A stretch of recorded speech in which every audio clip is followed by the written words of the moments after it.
on Aravindan Balakrishnan and the Workers' Institute of Marxism-Leninism-MZT thought. The Workers' Institute of Marxism-Leninism-MZT thought was a former revisionist communist group which took the revisionist road of Deng Xiaoping thought and then became an actual religious cult. How did that happen?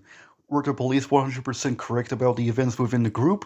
Why does one of its members, Josephine Herivel, continue to support it?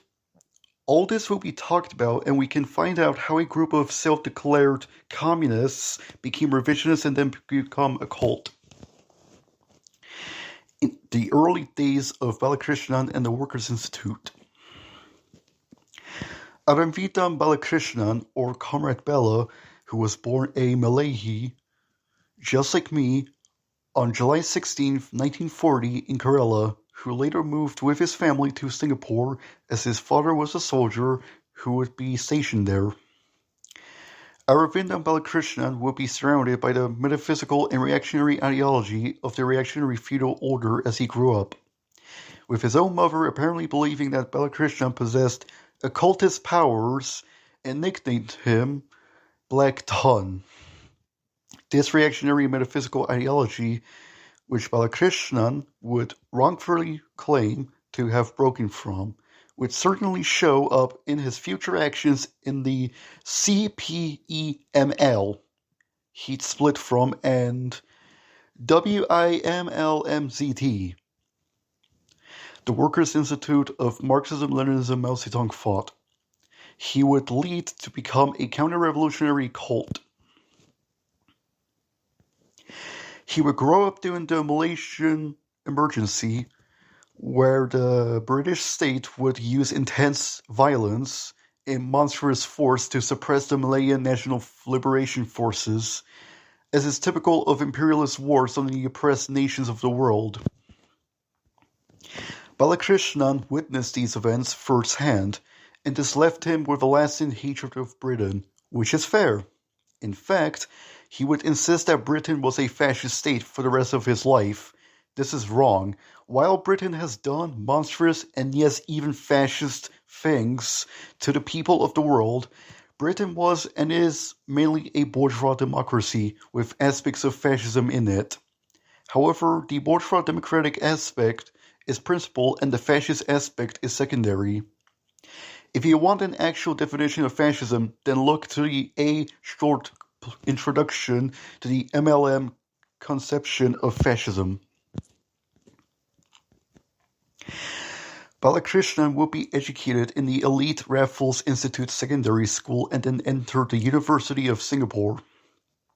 He would be a quiet student, but he would begin to read the works of Marx, Engels, Lenin, Stalin, Mao, and others, though he would take an incorrect interpretation of these, as shown by the rest of this article. Balakrishnan would then move to Britain, fearing persecution for identifying himself as a communist. He would join the Communist Party of England, Marxist-Leninist, future Revolutionary Communist Party of Britain, Marxist-Leninist, being an organizer and passionate speaker, rallying the students of the London School of Economics where he was studying, giving lectures and sittings in support of various causes. Through these events, he would build a substantial following, and so would his distorted view of Marxism-Leninism-MZT thought. Within the CPEML, RCPBML, see the section on the CPML and RCPBML in Part 2 of the British Anti-Revisionist ML History series. One can find the negative tendency that would manifest within the Workers' Institute. Metaphysical thinking, if Hodgel Baines says X, it must be true, becomes if China and or Bala says X, it must be true.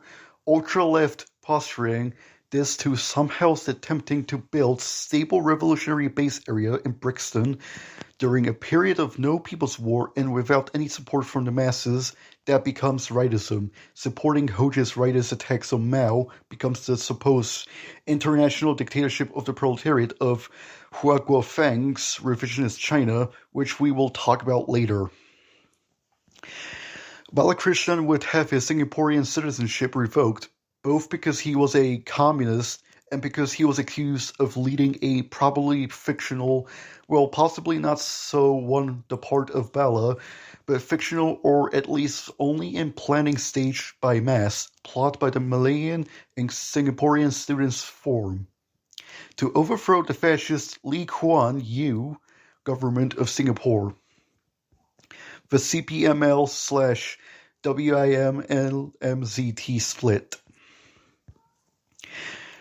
Aravindan Balakrishnan would deny the need for a revolutionary party to build a revolution in Britain, as he believed wrongfully that the Communist Party of China was beginning to develop an international dictatorship of the proletariat, while the central community of the CPML wasn't stupid/insane.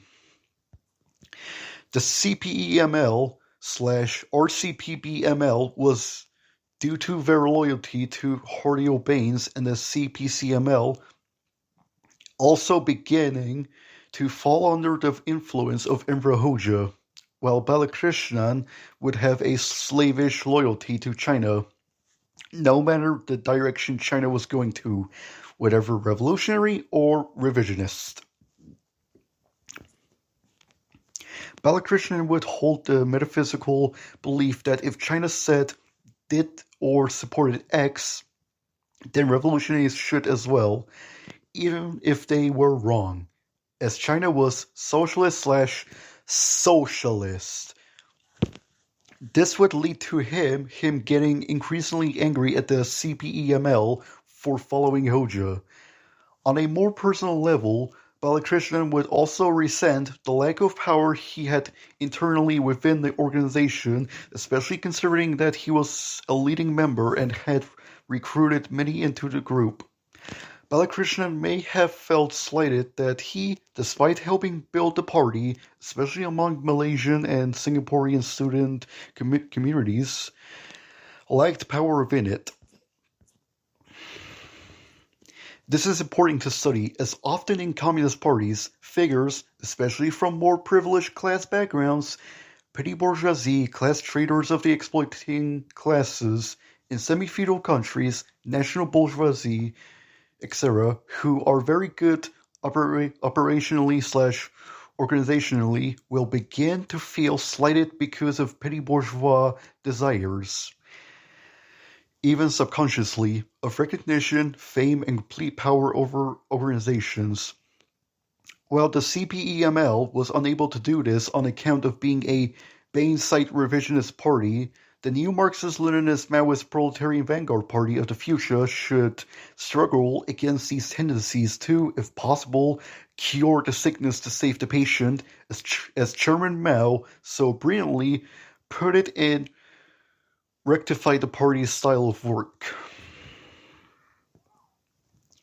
This went from a feeling of petty bourgeoisie disgruntlement to opportunism, with Balakrishnan forming an opportunist faction within the CPEML, which proclaimed the revisionist party as fascist while remaining within the party, and tried to struggle to transform the entire party into what the WI would become. The Bain-site line would win out against the Balakrishnanite line and drive out around 10% of the party membership who aligned with Balakrishnan. Balakrishnan going it alone. Balakrishnan had been expelled along with his followers and others who would not follow the line of the CPML.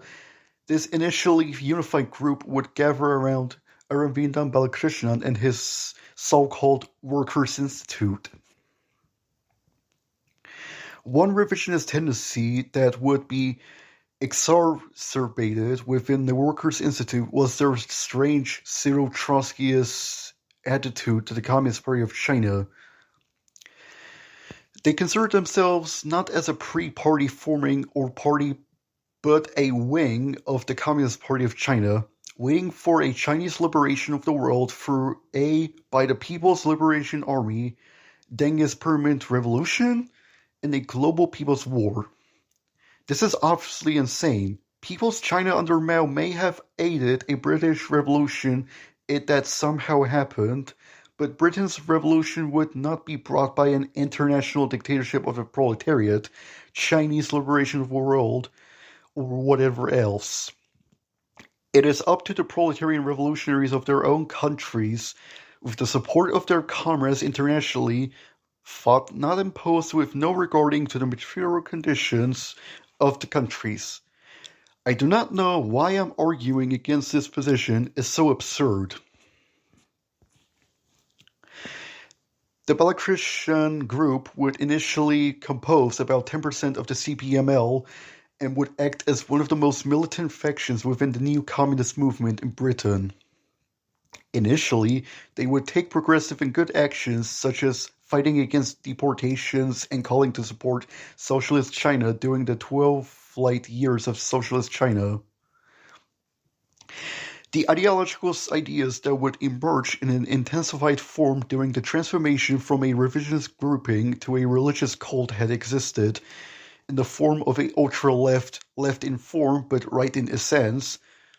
The Workers' Institute would put its members in danger of deportation. Many of the members who followed Balakrishnan were immigrants and exiles, and their participation in these protests would be a threat to their residency in UK, and the grouping would become more secretive and sectarian.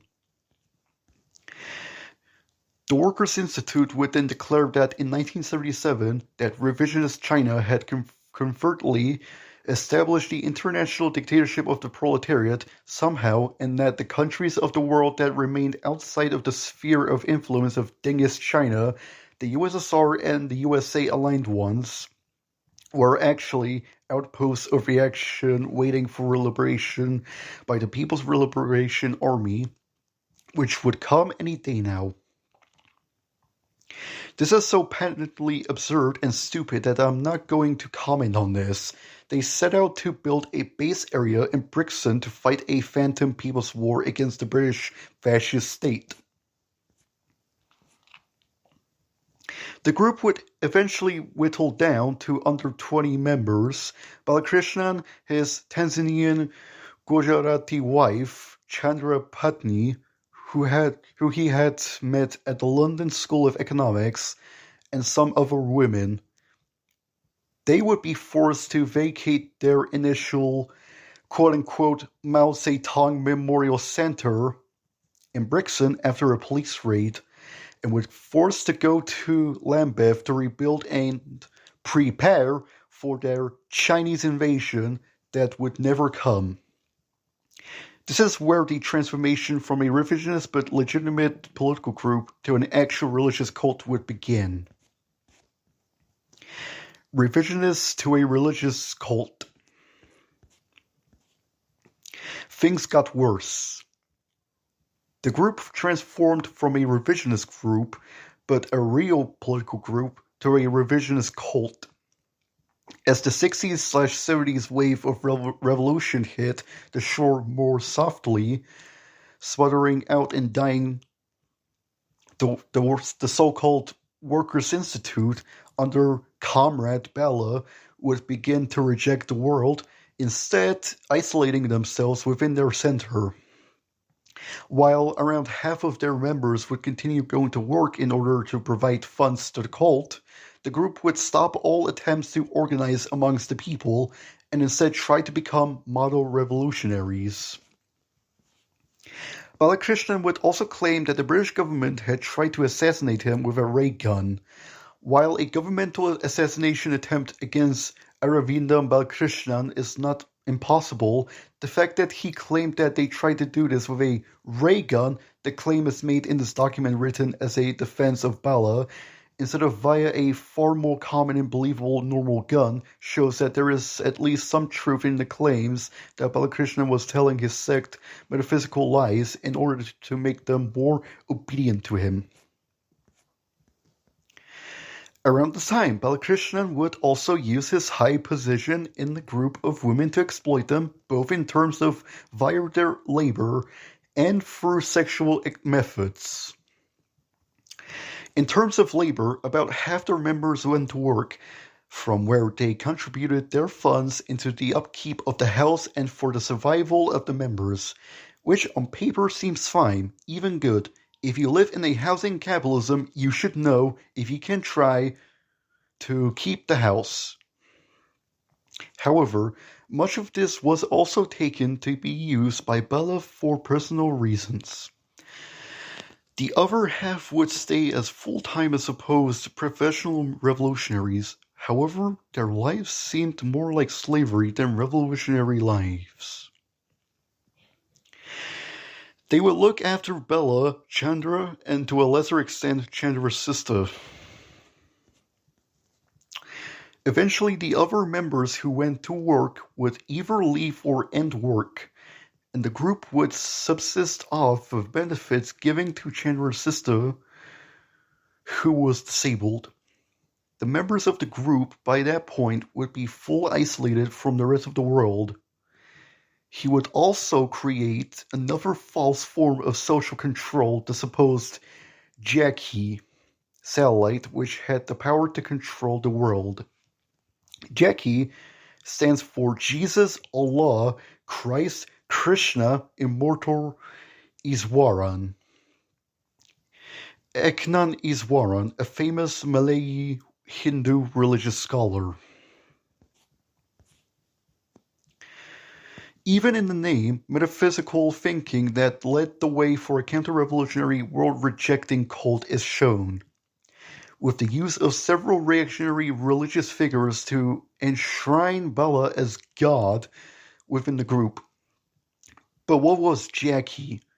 Jackie was a supposed satellite created by the Communist Party of China in order to control the world via the covert international dictatorship of the proletariat, but was in truth just a weapon of counter-revolutionary fear-mongering within the group in order to prevent any criticism. The bourgeois media, while presenting the group as Maoist and not the dingists that they really are, seem to focus a lot on Jackie, despite the fact that Jackie was used as a way to stifle criticism of the leadership of the group, something that was enshrined as a key principle of communist organizing and leadership by Maoism.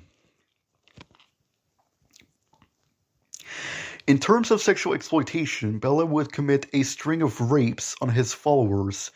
One of these rapes would be done upon a certain Sean Davis, and this would lead to the birth of a certain Prem Mapinduzi. Prem is love Hindi.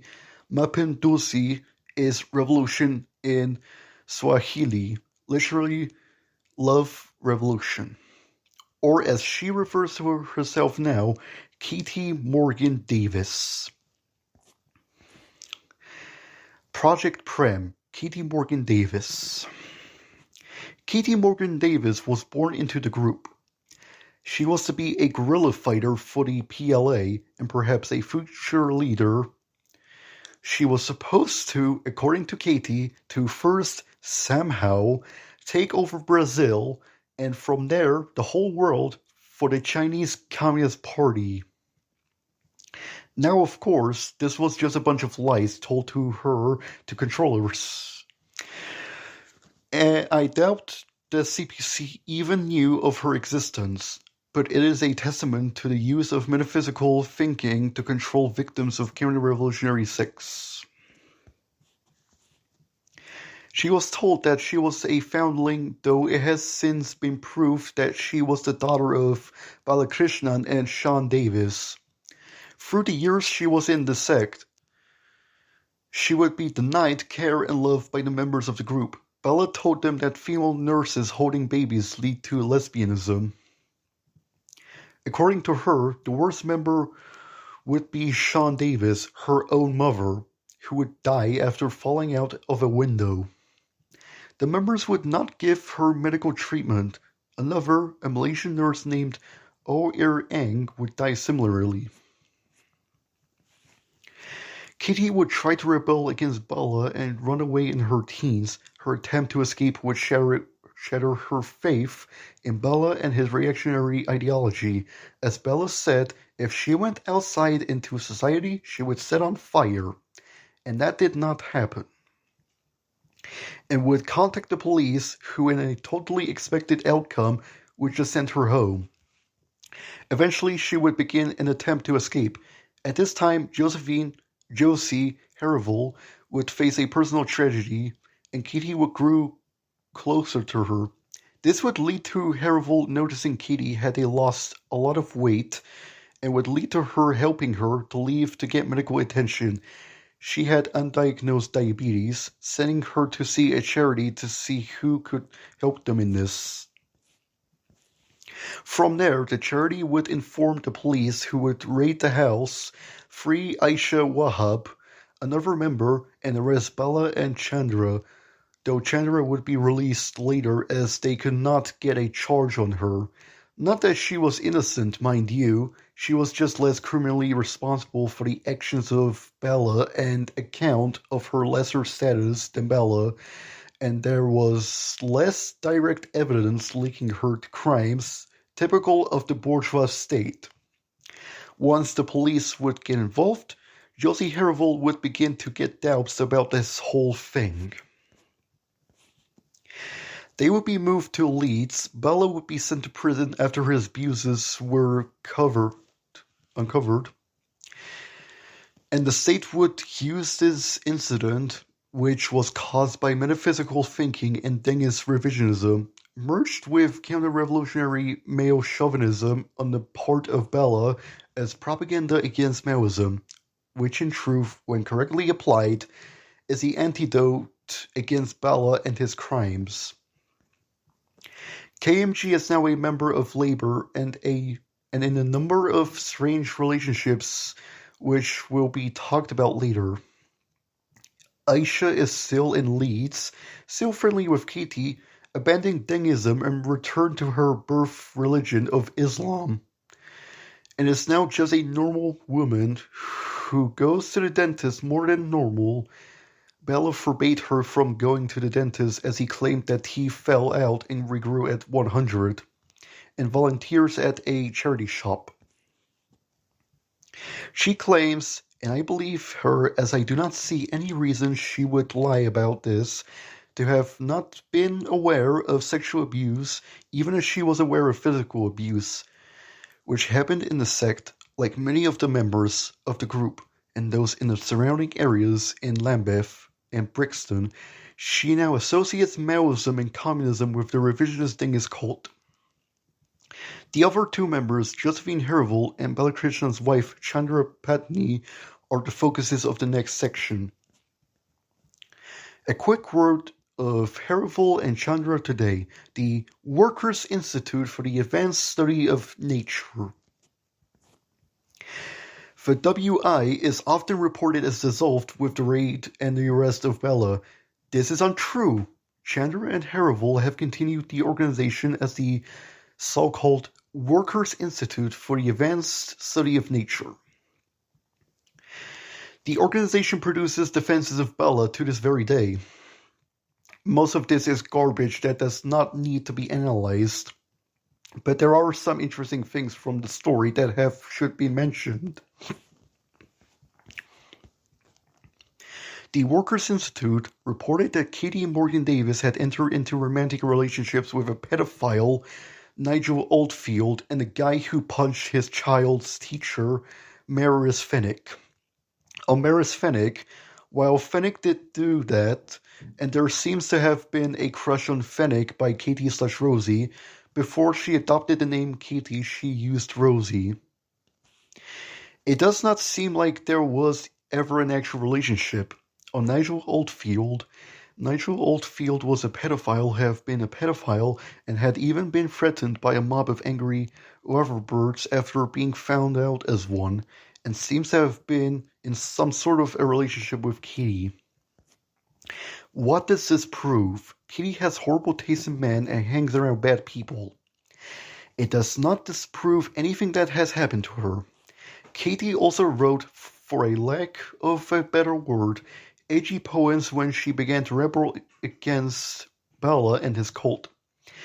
One of these poems was one about Nelson Mandela. Katie wrote this in 1997. She would have been 14 or 15 at this period of time, and beginning to rebel against Bala.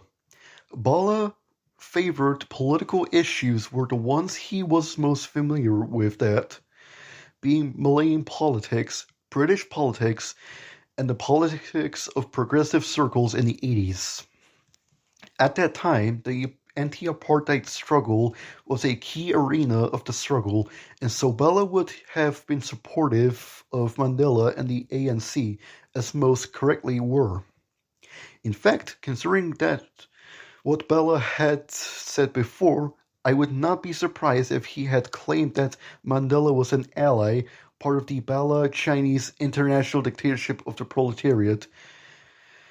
Therefore, Katie, in an embryonic and misguided act of rebellion, simply attacked what she thought, since Bella was bad, must have also been bad. This is not the smoking gun the group seems to believe it is. The supposed Workers' Institute for the Advanced Study of Nature is a revisionist project made from the ruins of a cult that has been defeated ideologically and politically, which represents a revisionist tendency.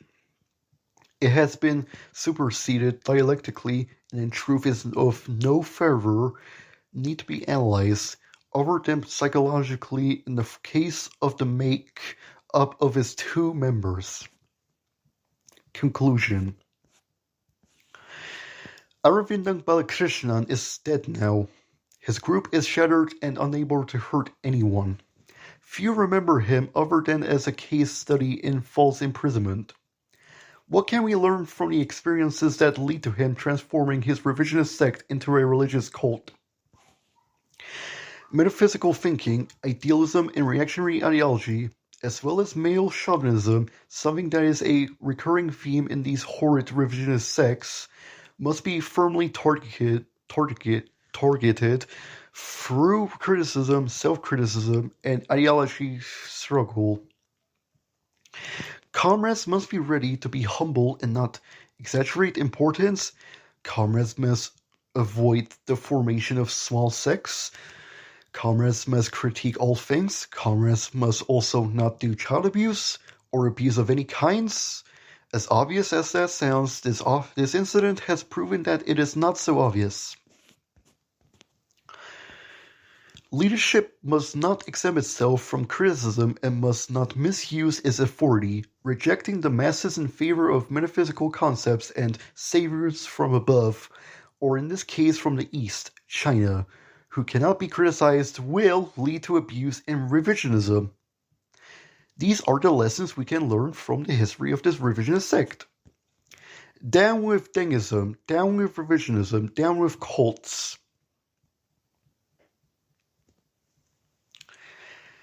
That's the end of the audiobook, and to be honest, I actually agree with this because, for starters, we should reject this revisionist idea of this world revolution, which is basically it is something that Trotskyists would talk about, completely rejecting revolution in one country by the proletariat in that one country or several countries, and instead Trotskyists, specifically those who have similar to Trotskyist views but aren't Trotskyists, tend to support this idea that the revolution should continue, or that they should instead not do revolution and just wait for any kind of country to liberate them.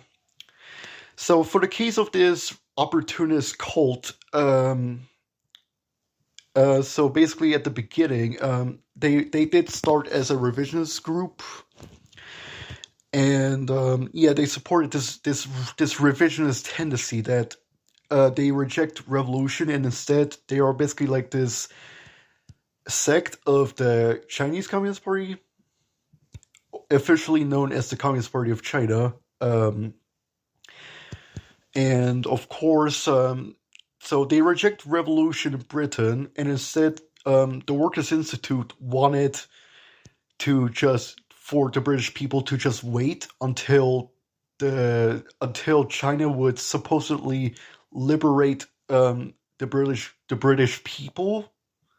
Even though that sounds like totally like idealistically bullshit. Like this is total idealism and very deviation to Marxism-Leninism, especially is a deviation to the teachings of Mao Zedong. And another thing to point out is that like having like religious cult views is in fact very anti-communist in nature, and it is something that us Marxists should reject.